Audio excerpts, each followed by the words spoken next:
dia a todos. E é com muita alegria que eu vou fazer esse capítulo. Eu dei essa palestra em 2016.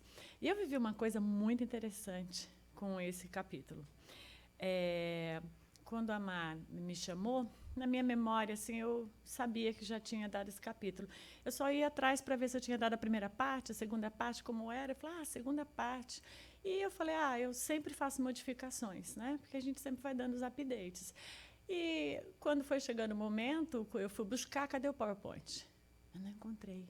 Eu falei, então, eu pensei que eu dei essa palestra, mas eu nunca dei, né? Aí eu fui no meu YouTube, que eu coloco lá as palestras, não estava. Eu falei, então eu nunca dei, enganei. E aí comecei um PowerPoint novo. Aí, não sei como, pesquisando, eu achei no YouTube do KSSF eu dando a palestra. Eu falei, não, tem alguma coisa aqui que eu tenho que construir de novo, né?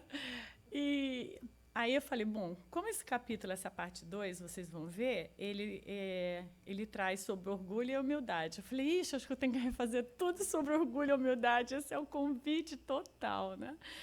E aí comecei. E quando não foi minha surpresa, quando na quarta-feira, Walter achou, falei, Walter, eu estou curiosa, porque eu dei essa palestra, né? E aí Walter achou meu PowerPoint. Eu não sei como, eu me considero organizada, mas eu falei, eu já sei. Assim que eu der a palestra, eu vou encontrar no meu computador esse PowerPoint. Então, assim foi. Então, para mim, está sendo assim, algo especial, né? Porque é um reviver de um assunto que eu acho que ele sempre é importante para a gente tem que assistir e dar inúmeras vezes, porque é um tópico máximo, né, na vida de um ser humano, que é falarmos sobre a questão do orgulho e da humildade. Então, semana passada, a minha xará, minha amiga Rosana, ela deu essa parte 1, e hoje a gente vai fazer essa instrução dos espíritos.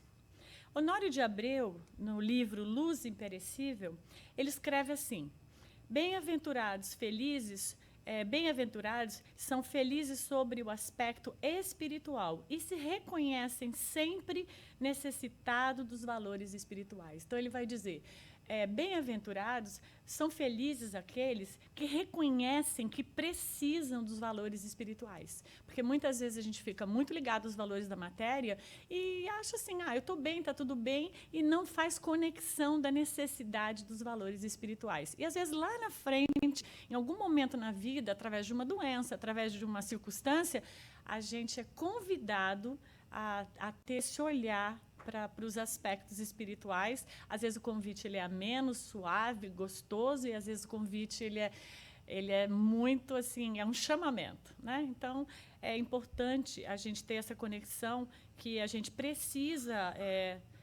nos voltarmos a esse olhar dos valores espirituais. E já Ives, ele diz assim, bem-aventurados em grego quer dizer em marcha, quer dizer não parar. Então, as bem-aventuranças, ela traz para a gente essa visão do aspecto espiritual, mas também traz essa sensação de nós precisamos ir caminhando, nós precisamos ir para frente, nós precisamos ir em busca. Então, não é uma coisa que a gente vai sentar e ficar esperando esses valores chegarem a gente. Nós vamos marchar, né, mais ou menos como diz a tradução em grego, a caminho de estarmos nesse reencontro, nesse encontro com esses valores, né? E no livro O Sermão do Monte, que é um livro muito gostoso de ser lido, ele foi escrito por Rodolfo Caligari. Se vocês tiverem oportunidade, ele vai fazendo referências sobre cada capítulo do Evangelho. Ele diz, os pobres de espírito devem se entender aqueles que, aspirando à perfeição e comparando com o ideal a ser atingido e o pequenino grau de adiantamento a que chegaram, reconhece quanto ainda são carentes de espiritualidade. Então, não é nada mais eu trouxe do que algumas falas de algumas pessoas muito interessantes, que estão dizendo, amarrando uma mesma finalidade, né, para que a gente entenda essa importância. Por quê? Porque senão nós ficamos presos aonde? Eu não tenho tempo. Eu não tenho tempo para a vida espiritual, porque eu estou tão focada no meu trabalho, estou tão focada na atividade que eu exerço, que, às vezes, eu não me vejo com tempo para a questão espiritual. Então, se eu tiver esse olhar que tudo é a questão espiritual, mesmo naquele momento que eu estiver trabalhando na minha vida material, eu vou estar tendo esse olhar nessa questão espiritual, né? Então, eu acredito que o que Jesus faz para a gente nesse capítulo, né, é um convite, porque os pobres de espíritos é a primeira bem-aventurança. Ele escolhe como primeira, né? Então, reconhecer nossa necessidade na esfera do espírito e investirmos nela, eu acredito que é esse convite que Jesus veio trazer através desse capítulo, sendo como primeira bem-aventurança, né? Então, a gente começaria falando de orgulho, é mais fácil, né? A gente fala de orgulho primeiro, né? Porque a humildade é o almejado. O orgulho é aquilo que a gente já tem, já sabe, já estamos familiarizados, né? Então, o orgulho, dentro de um conceito elevado ou exagerado de si próprio, é aquilo que é existente no íntimo de cada um de nós. Então, de alguma forma, é como se a gente exacerbasse essa visão que a gente tem de nós mesmos e, nisso, transforma-se em orgulho. Então, algo que a gente elabore, que a gente se veja. Então, a gente poderia dizer, quando a gente detém muita verdade, isso pode ser orgulho, né? Quando a gente sabe muito o que é melhor para o outro, aí pode ser orgulho, né? Porque a gente sempre sabe o que é melhor para o outro, né? Sempre, a gente tem certeza do que ele deveria fazer, né? Eu não sei nem porque ele não faz. Então, essa fotinho, eu acho ela muito sugestiva. Nós ainda cultuamos muito as personalidades e não as individualidades que retratam o espírito imortal. Então, muito ainda está enraizado em nós como condição de visão pessoal, aquilo que a gente tem como significado material. Então, por exemplo, aquilo que a gente tem quanto diploma, aquilo que a gente tem como nome, a condição social que a gente vive, a intelectualidade que a gente já adquiriu. Então, muito do que a gente retrata de ser quem nós somos está muito preso nessa condição que nós estamos vivendo nessa vida. Então, muitas vezes, o orgulho, nós ficamos aprisionados porque achamos que a condição financeira que a gente vive, ela é melhor que o outro, então eu devo ser melhor que o outro. Eu tenho mais capacidade. Ou então, eu tenho mais inteligência, o pessoal fez um teste em mim, eu tenho QI. Isso é só exemplo, tá? Esse teste não rolou. Fez um teste em mim e eu tenho um QI elevado, né? Então, a gente se aprisiona nessa personalidade, perdendo a visão mais ampla, que essa identidade ela é temporária. Que a qualquer momento essa condição financeira pode acontecer alguma coisa e você não tem mais nada daquilo. Que a qualquer momento você pode ter um stroke e toda aquela sua intelectualidade não tem mais como ser expressada através desse corpo físico, porque não vai dar, né? Que todo esse seu nome pode ir por água abaixo, porque alguém da sua família faz uma coisa terrível e o nome vai por água abaixo, né? Que aquele título que você acha que é tão importante, mas de repente você faz uma coisa fora daquilo e até a própria academia lá, aquilo que holda o seu título, pode destituir você daquele lugar. Então, assim, é frágil, não é verdade? Então, muitos ainda de nós estamos presos nessa personalidade, achando que isso nos difere do outro, né? No sentido de nos coloca num lugar, numa escala superior. Então, a gente vai se utilizando nessa existência dessa realidade, mas não incorporando essa realidade como sendo a única verdadeira sobre nós. Então, ficou confuso? Não. Às vezes tem que ficar checando, né?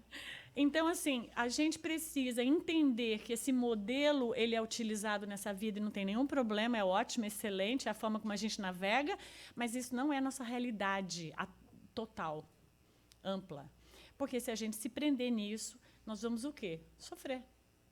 Nós vamos ficar apegados ao que a gente tem, né? Apegados ao título, à finança. Eu quero que, por favor, me chame de doutora, né? A gente fica apegado, né? A ser tratado. Se eu sou uma doutora, eu quero ser o primeiro da fila, eu tenho privilégios, eu quero ser tratado especial. A gente começa a gerar uma série de sofrimentos que não são cabíveis a essa realidade impermanente e isso nos desloca dessa visão de sermos e vivermos como espírito imortal. Então, o espiritismo ele é muito é um convite muito claro, né, que a gente precisa buscar viver nessa encarnação e muitas outras como um espírito imortal, né? Mas a gente, muitas vezes, se distrai com tudo isso que a gente acabou dizendo, né? E para manter tudo isso, eu preciso... Então, por exemplo, se eu tenho um cargo alto, eu preciso ter um carro bom. Para ter um carro bom, eu tenho que trabalhar mais, porque eu tenho que pagar mais para ter aquele carro bom. Então, assim, a gente vai se amarrando, né? Eu preciso morar num lugar condizente àquilo que eu acho que eu sou. Então, aquilo, de repente, é muito caro. Eu tenho que trabalhar muito e não tenho tempo para outras coisas. E a gente vai se perdendo no nível de valores de prioridade, né? Então, eu acho muito interessante que a gente se veja naquele slide onde eu me encontro, uma dessas coisas ou todas, mas como eu utilizo esse estar eu.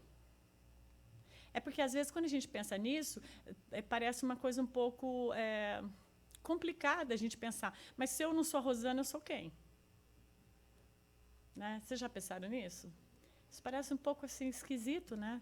Mas, na verdade, se eu entender que eu estou a Rosana e vocês estão vocês, eu entendo que esse papel é passageiro. Então, eu não tenho necessidade de me apegar a ele, né? E consigo entender que há algo muito maior atrás disso do que essa personalidade, esse ego. Então, Kardec vai dizer lá no Evangelho, todos os homens são iguais na balança divina. Somente as virtudes os distinguem aos olhos de Deus. Os títulos terrenos não trazem a felicidade prometida. A caridade e a humildade são seus títulos de nobreza. Né? Então, é interessante porque essa parte nos leva a uma conexão muito profunda, que é assim... Se eu me agarro nesses meus níveis de personalidade, aí, nessas coisas que eu possa ter, e eu começo a me achar melhor ou pior, como é que todo mundo é igual na minha balança? Percebe? As pessoas não são iguais na minha balança. Porque se eu me acho mais porque eu tenho uma condição melhor do que o outro, circunstancial, como é que eu consigo olhar o outro como igual a mim? E se eu não olhar o outro como igual a mim, como é que eu começo a enxergar essa irmandade? E como é que eu consigo ser caridoso com o outro se eu não tiver esse olhar de igualdade? Igualdade no sentido que nós todos somos um espírito e não necessariamente somos um título. Então, isso me distancia desse olhar de igualdade. E quando isso me distancia, eu me coloco num lugar que fica muito difícil de eu vivenciar essa irmandade. Percebe? Então, nós precisamos decidir com o que vamos nos relacionar. Né? O que nós vamos nos relacionar? Né? Com aquilo que há de temporário e transitório na criatura ou o que há de eterno nela? Então, quando eu olho para aquele filho, para aquele vizinho, ou para aquele chefe, ou qualquer pessoa, e eu percebo nele algo que... Por exemplo, eu não julgo que seja uma coisa muito legal, eu tenho que olhar para ele e julgá-lo e pensar como ele pode fazer isso, que absurdo. Ou eu tenho que olhar para ele e pensar, ele é um espírito imortal, ele está vivendo uma experiência e dentro dessa experiência ele se encontra nesse patamar, que está tudo bem. Como eu também, dentro da minha experiência, me encontro em algum patamar. Esse patamar não há julgamento vindo de mim. Por quê? Porque cada um se encontra em algum lugar. Então, por que eu acho que eu deveria mensurar que esse local é errado ou certo? O que eu preciso é caminhar com essa pessoa. Vamos pegar o slide anterior. Se eu estou vendo ele como meu irmão, eu caminho junto com ele para ajudá-lo a chegar aonde ele poderia ficar mais confortável, por exemplo, como no caso de um filho. Então, eu estou caminhando junto com ele para ajudar que ele chegue num local onde as coisas fiquem mais claras para ele de quem ele é. Na hora que eu crio essa crítica, eu me distancio desse outro e me coloco nesse lugar mais soberano, achando que eu já entendi essa parte que ele ainda não entendeu. A gente pode ter esse olhar pessoal e a gente pode ter esse olhar religioso, porque eu posso achar que ser espírita me coloca num lugar superior, porque eu entendo sobre coisas dentro do espiritual que outras religiões não entendem. Isso é verdade? Nós somos superiores de alguma forma? Não. Então, percebe como é interessante nós temos essa percepção de se eu quero lidar com o seu temporário ou com o seu imortal? Se eu quiser lidar com o seu imortal, eu tenho que acolher a condição na qual você se encontra hoje, com os seus limites. Se eu quiser lidar com o temporário, eu não aceito aquilo que você faz. São duas formas diferentes de lidar.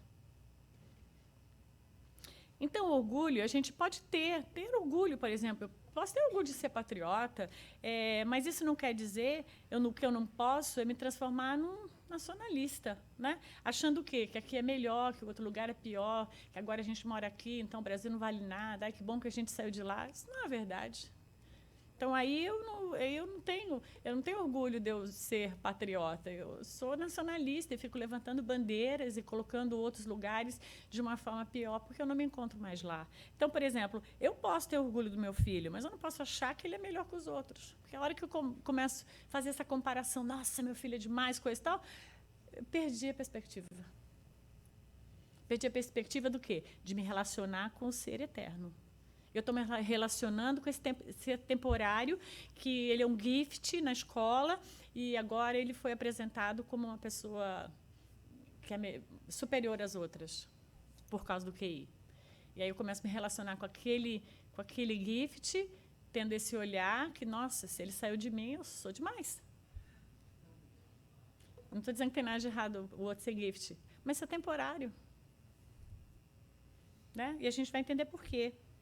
Então, eu posso me sentir orgulhoso, por exemplo, comigo mesmo, quando eu crio uma meta, quando eu consigo fazer uma coisa que eu me proponho. Nossa, que legal, eu estava muito querendo fazer aquela maratona, eu fui lá, eu me esforcei, coisa e tal, chegou no dia da maratona, eu fiz, bacana, um projeto que eu estou investindo tanto tempo, agora o filho nasceu, ou então alguma coisa. Mas eu tenho que tomar cuidado para eu não me achar mais do que o outro, me achar melhor porque eu atingi o projeto. Atingiu a maratona. Nossa, agora todo mundo é lerdo, porque eu sou a pessoa que corre a maratona. Isso é um parâmetro, né? Então, quem não valoriza correr a maratona, tem alguma coisa de errado? Não, são escolhas que a gente vai fazendo, mas que muitas vezes, quando a gente atinge, chega num certo lugar, a gente acha que quem não está naquele lugar tem menos capacidade. Então, a gente precisa ter esse olhar mais... essa é a minha experiência, e o outro está vivendo a experiência dele, uma outra experiência, uma outra necessidade que não é essa que é a minha. Não é esse o tempo, não é assim que ele vai se desenvolver, ele não se sente anexado a isso, não se sente coligado a isso, e eu respeito e entendo. Né? Então, nós podemos perceber que estamos extrapolando quando nós começamos a nos comparar com o outro. Então, toda vez que a gente se comparar, mas fulano é muito mais, mas eu sou muito mais, ou então alguém que a gente acha que é um ídolo é muito mais. Quando a gente entra nesses termos de comparação, a gente sai da colaboração e nos tornamos comparação. Porque, para a gente poder colaborar um com o outro, não pode haver comparação. Tem que haver essa predisposição de entender que está todo mundo no mesmo barco, vamos dizer assim, e que a gente tem que se autoajudar morando no mesmo planeta. Porque é morando no mesmo planeta e todo mundo se autoajudando que o planeta vai evoluir. Então, quando eu tenho esse olhar só individual do meu processo de evolução, eu estou me olhando como ser eterno ou como o meu ser transitório? Como meu ser transitório. Por quê? Porque amanhã as coisas mudam, vem outra encarnação, a história se apresenta num outro formato, e aí as coisas são diferentes. Então, eu sempre tenho que ter um olhar, assim, percebendo como eu estou olhando essa pessoa ou a mim mesmo, como ser eterno ou transitório. Né? Como eu estou vivendo, como ser eterno ou transitório. Então, eu posso dizer, eu vivo como um espírito que tem uma visão imortal, ou eu vivo como uma pessoa que quer imediatamente agora que as coisas aconteçam, porque eu vivo só esse presente. Né? Então, Haroldo Dutra, ele vai dizer uma coisa muito interessante numa palestra. Ele diz assim, a mesma energia que está na base que sustenta a criatura mais orgulhosa é a mesma energia que está na base de uma criatura que dá os maiores exemplos para a humanidade. Então, isso é muito interessante, porque, às vezes, quando a gente vê alguém atuando numa coisa, tendo uma força, numa coisa destrutiva, a gente acha que aquela força tem que ser eliminada. E, na verdade, o que nós temos que fazer com as nossas forças, ou a força do outro, que ainda não está sabendo como atuar, é redirecionar essa energia. Nunca castrar, ou buscar cortar, ou anestesiar, né? Dá remédio. Esse menino é hyper, dá remédio. Mas será que esse menino é hyper, né? Ou será que ele só precisa de uma condução para essa energia que já é ótima? Apenas precisa de direcionamento. Né? Então, é interessante a gente ter essa ideia, porque a gente vai parar de fazer essa separação que a gente faz. Fulano é do bem, fulano não é do bem, ou fulano é certo ou errado. A gente vai olhar que, na verdade, tudo que nós temos são energias, e essas energias elas precisam de uma direção. Então, o Evangelho, essa base das leis da natureza, a consciência, são tudo o quê? Bússolas que vão nos dando uma direção de como atuar, utilizando as nossas energias em favor de nós e do próximo, né? Então, ele continua. Então, qual a diferença, né, entre uma coisa e outra? Ele diz, a maneira como essa energia é administrada.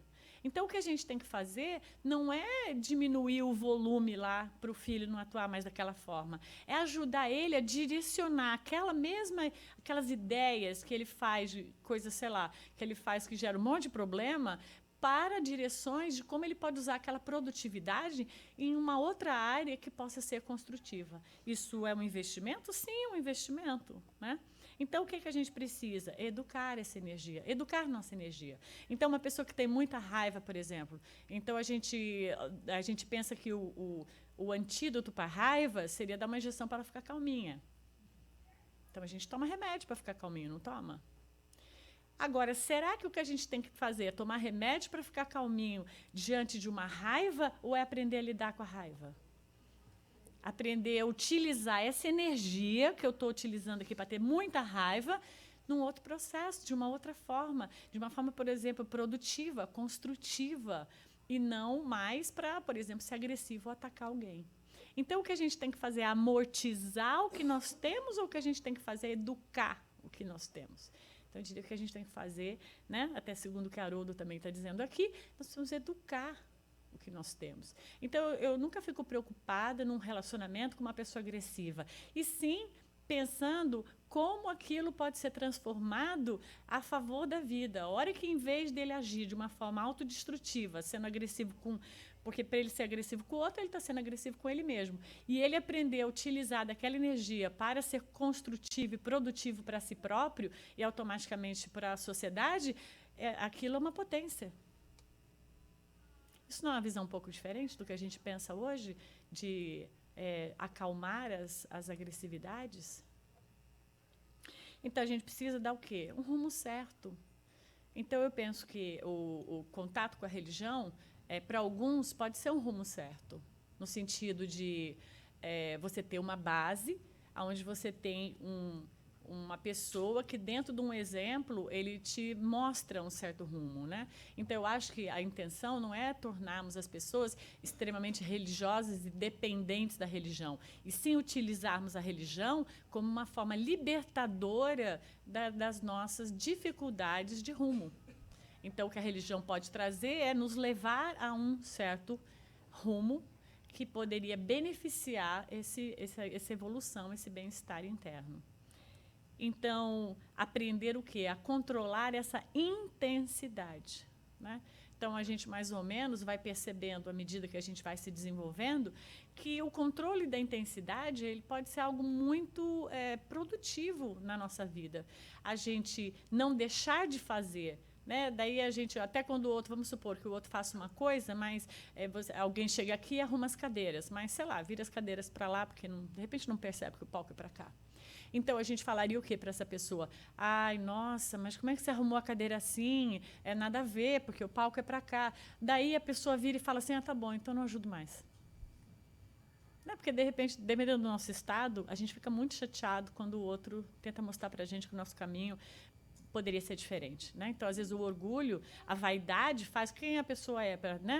Mas a gente poderia pensar, nossa, essa mesma força que eu tenho para arrumar a cadeira toda para o lado de lá, se eu utilizar essa força para arrumar a cadeira toda para o lado de cá, isso vai ser maravilhoso. É só mudar o rumo, mudar a forma, mudar a direção.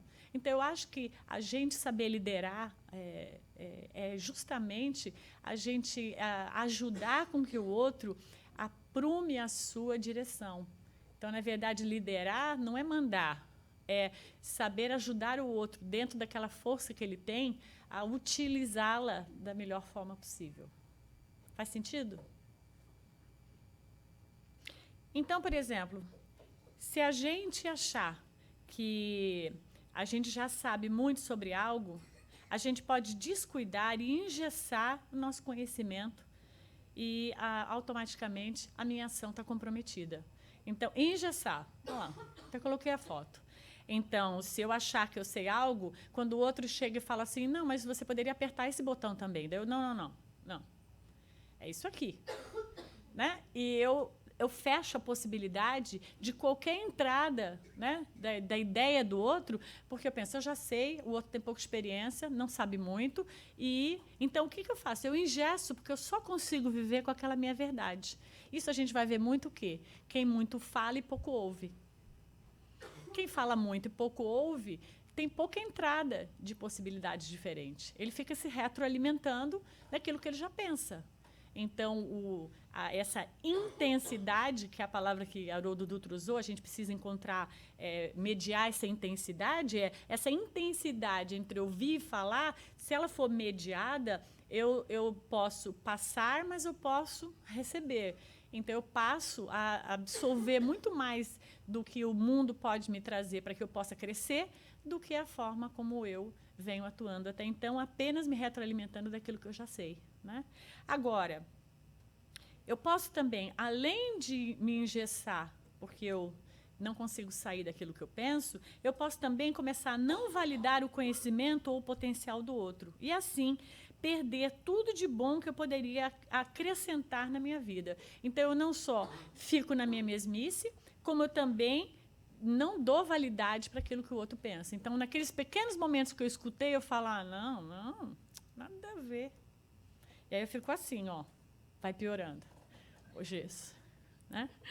Então, percebe? Na hora que eu nem questiono aquilo que o outro traz, num processo de eu sei, eu não fico aberta para nada de novo eu poder absorver.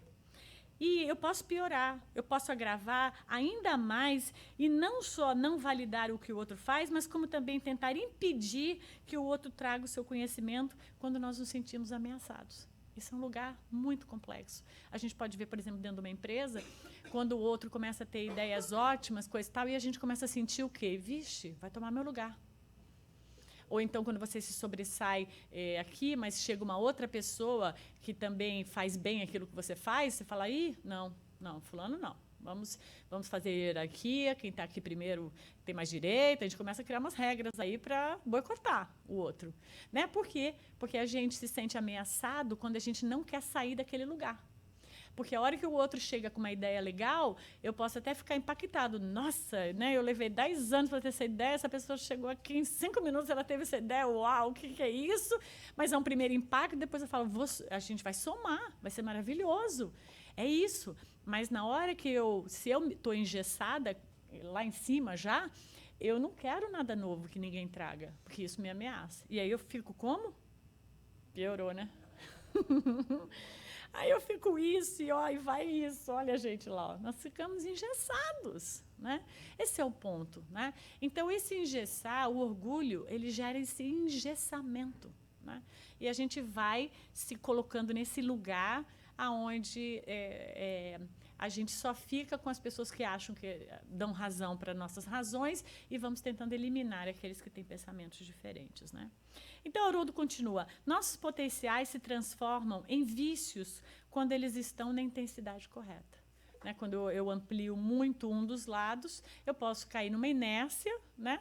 Ou eu posso cair numa num suprassumo dono da verdade. Então, essa intensidade ela pode ser para mais ou para menos, e quando eles não possuem um rumo ou uma orientação, isso amplia ainda mais. Então, gente, a gente se auto-questionar, está sempre tendo esse olhar, ele é a única forma de identidade, de identificação da situação que eu me encontro. Então, o espírito ele precisa manter um estado de eterna vigilância, de conhecimento sobre suas faculdades e sobre os seus potenciais. Então, a gente está tendo sempre que estar checando se a forma como a gente está fazendo poderia ser melhor, para a gente não ficar estacionado, se a gente poderia investir, se outras ideias poderiam entrar. Por isso, os trabalhos em grupos eles são bons, porque a gente está sempre somando, a gente está sempre vendo como o outro atua e a gente tem a oportunidade de aprender. A gente está sempre questionando a nossa potencialidade para a gente não cair o quê? Na inércia, né? Porque muitas vezes a gente chega num certo potencial, a gente acha que dali para frente não há mais necessidade de continuar buscando nos desenvolver. E aí a gente cai naquele lugar de eu já sei tudo, né? Então, se achar que somos o máximo, o nosso potencial vai fazer o quê? Ele para ali, naquele lugar. Aquele é o lugar que eu cheguei, né? E se entendermos que tem muito mais, né? Eu sei que nada sei, né? Nosso potencial vai ampliar.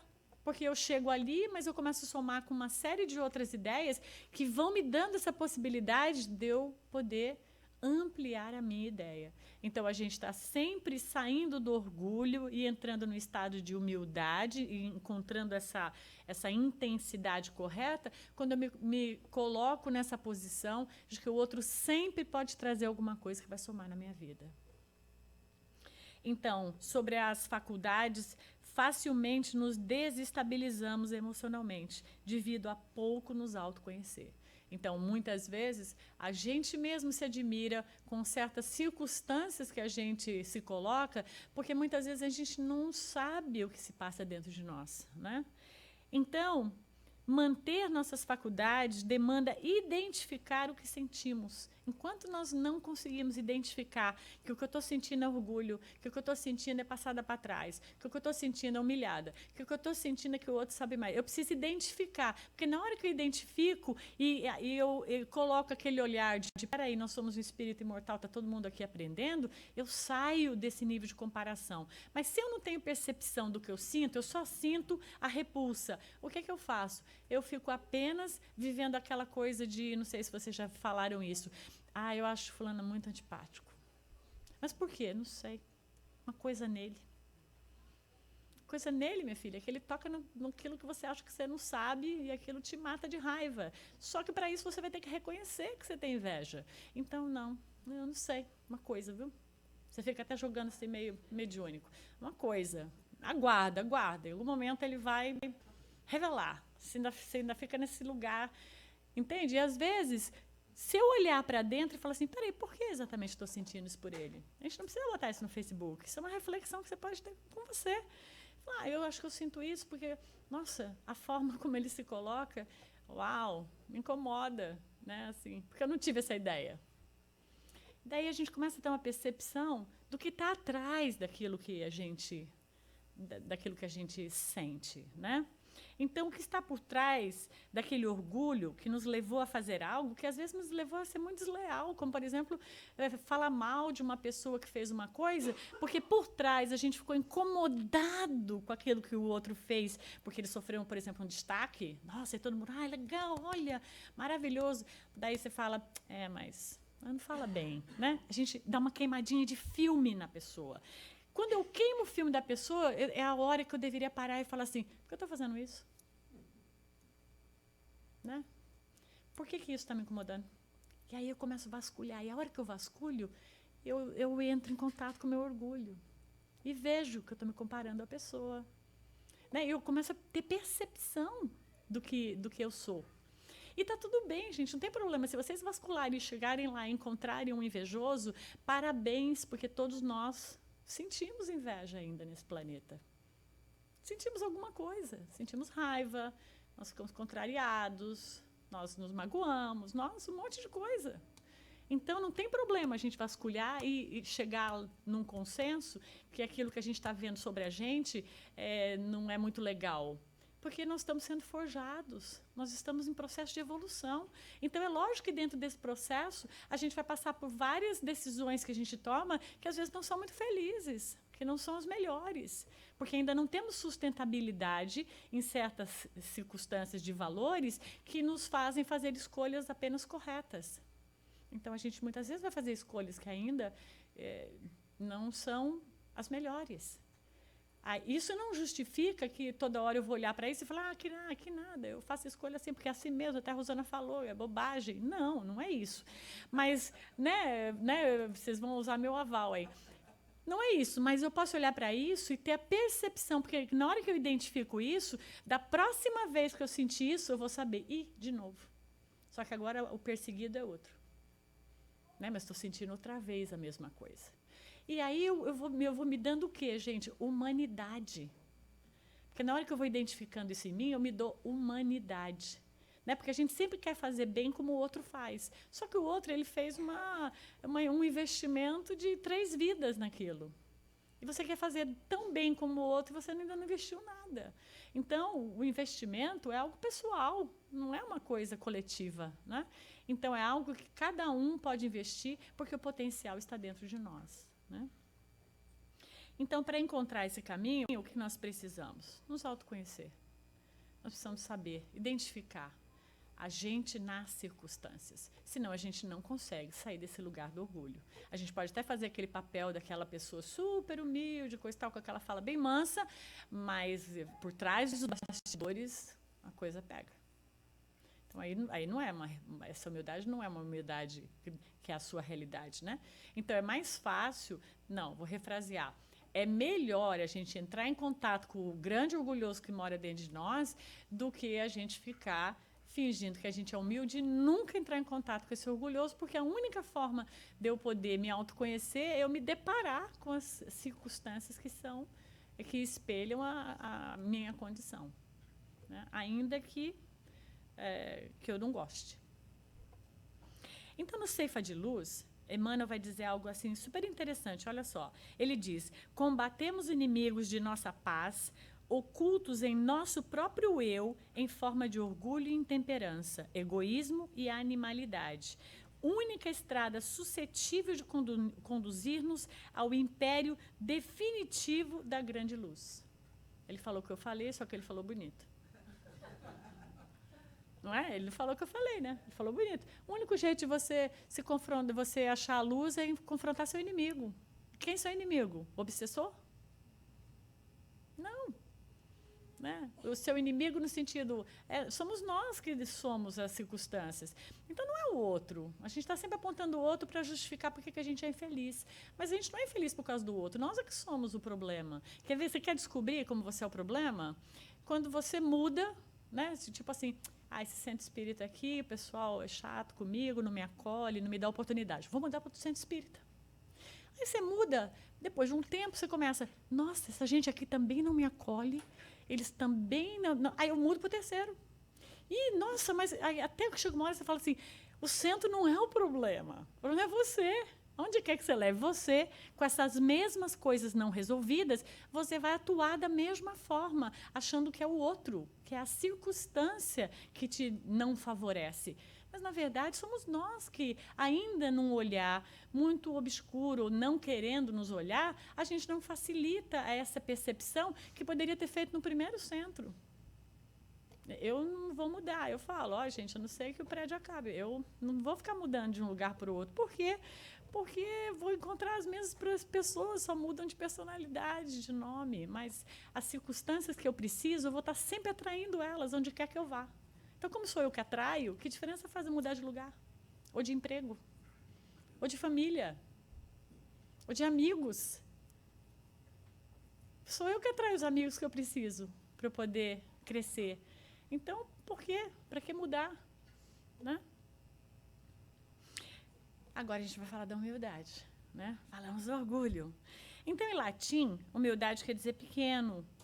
é a virtude que conduz o indivíduo à consciência das suas limitações. Mas não é aquela consciência pejorativa de, ai, nossa, eu sou tão coitadinho, eu não sei nada, nossa, eu sou, né, uma fagulhinha, nossa. Não, é a condição de entender, como diz no Livro dos Espíritos, quando Kardec pergunta aos espíritos, como nós nascemos, ele diz, simples, ignorantes, com toda uma predisposição a se desenvolver. Então, nós somos uma fagulha divina a brilhar. Por isso que Jesus convida a gente no Evangelho, resplandeça a vossa luz. Brilhe a luz que você tem aí dentro. É tua luz, né? Não é a do vizinho. Então, essas limitações nada mais são do que esse caminho. Então, quando eu entendo que é o caminho, essas limitações, eu me aceito. Por que a gente quer tanto colocar embaixo do tapete as coisas que a gente faz, que a gente considera, ou a sociedade considera que não é legal? Porque eu não aceito que eu ainda sou imperfeito. Eu não aceito um pouquinho, eu aceito só um pouquinho. Mas sempre que você estiver tentando esconder uma coisinha que você faz, que não é muito legal já na sua consciência, é porque você não se aceita. E a gente chega e fala assim, ai, nossa, o que você acha sobre isso? A pessoa faz um discurso. Nossa, eu tenho essa opinião, uma opinião super legal, estruturada. Aí o outro vira e fala assim, nossa, eu não sinto nada disso. Eu ainda sinto que tem horas que eu tenho vontade de ser agressivo, eu tenho horas... É difícil isso. Mas esse que faz esse discurso, ele se aceita. E o outro está fazendo discurso, não, eu acho que a gente tem que ser sempre bom, eu acho que a gente só deve fazer o bem, eu também acho. Mas tem horas que a gente não tem vontade de fazer isso, tem horas que a gente não consegue fazer isso. Então, na hora que eu assumo que tem alguns momentos que eu consigo e outros não, eu me dou a chance de pensar sobre os que eu não consigo e passar a praticar para poder conseguir exercer isso, né? Então, eu abro a porta, eu me acolho quando eu aceito a minha limitação, né? Então, aí, né, como eu disse lá no começo, por que Jesus escolheu a primeira bem-aventurança sendo os pobres de espírito, né?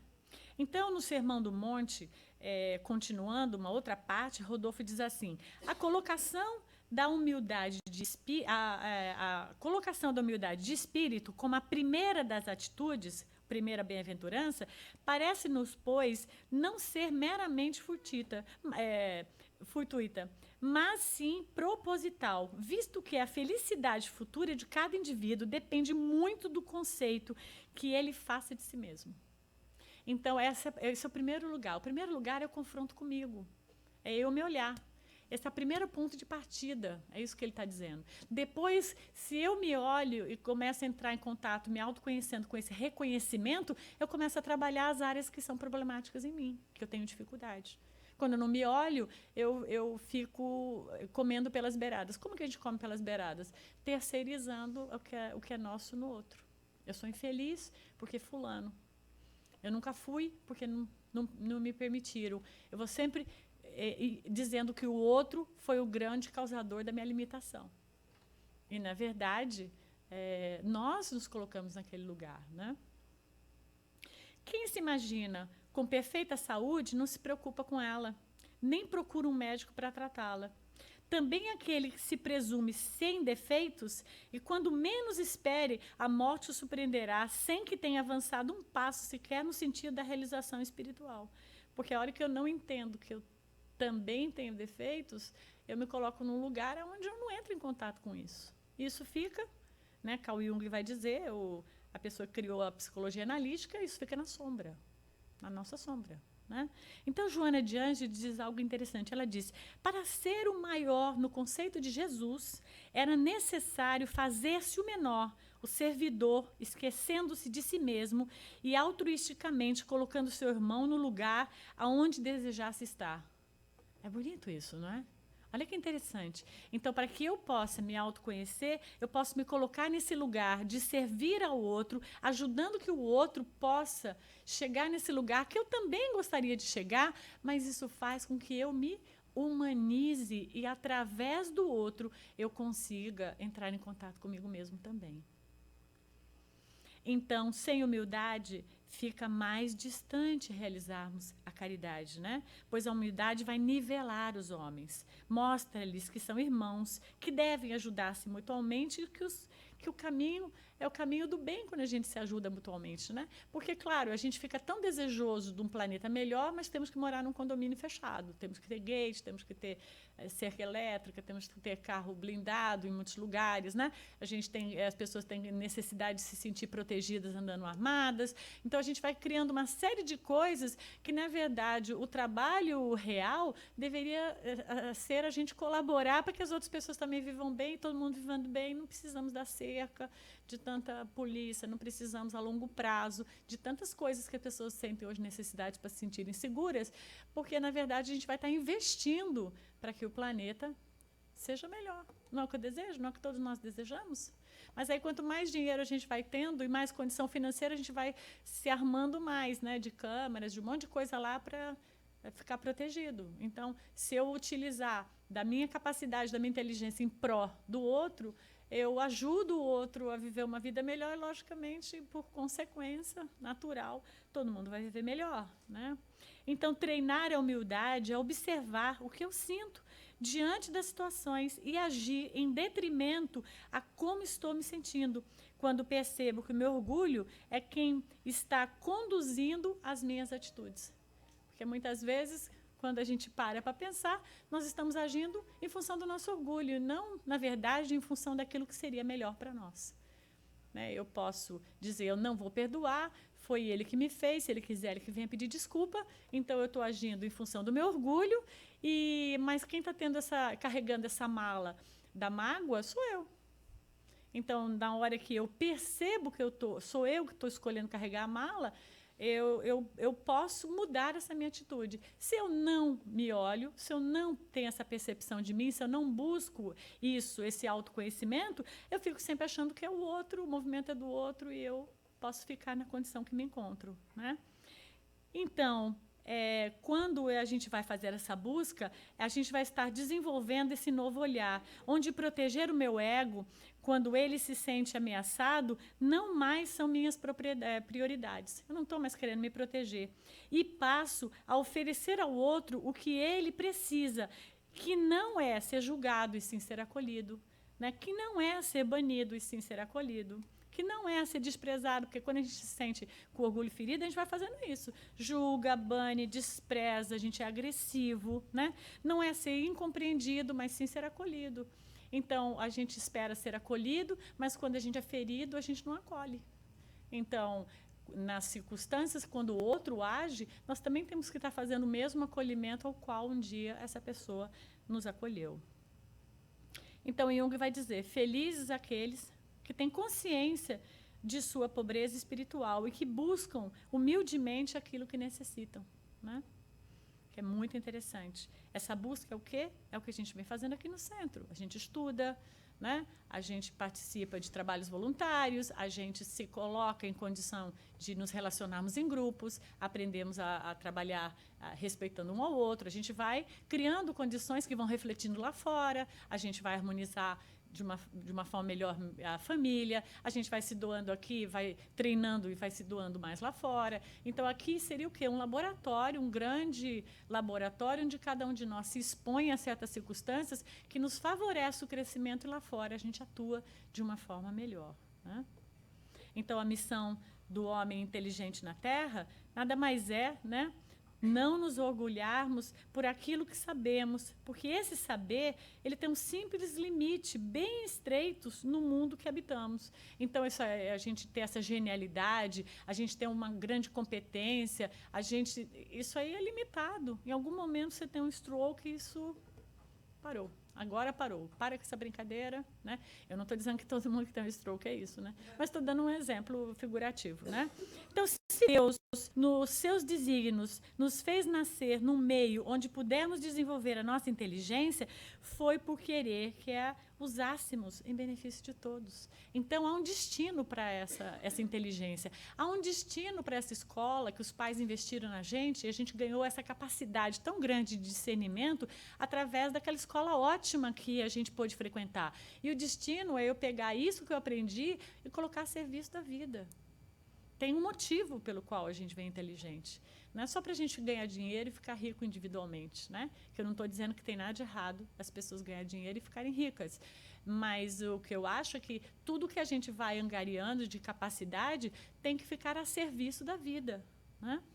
Então, a inteligência é uma missão colocada em nossas mãos como instrumento com o qual podemos desenvolver ao nosso redor as inteligências retardatárias e conduzi-las a Deus. Isso está no capítulo, né? No capítulo 7, onde a gente está mencionando.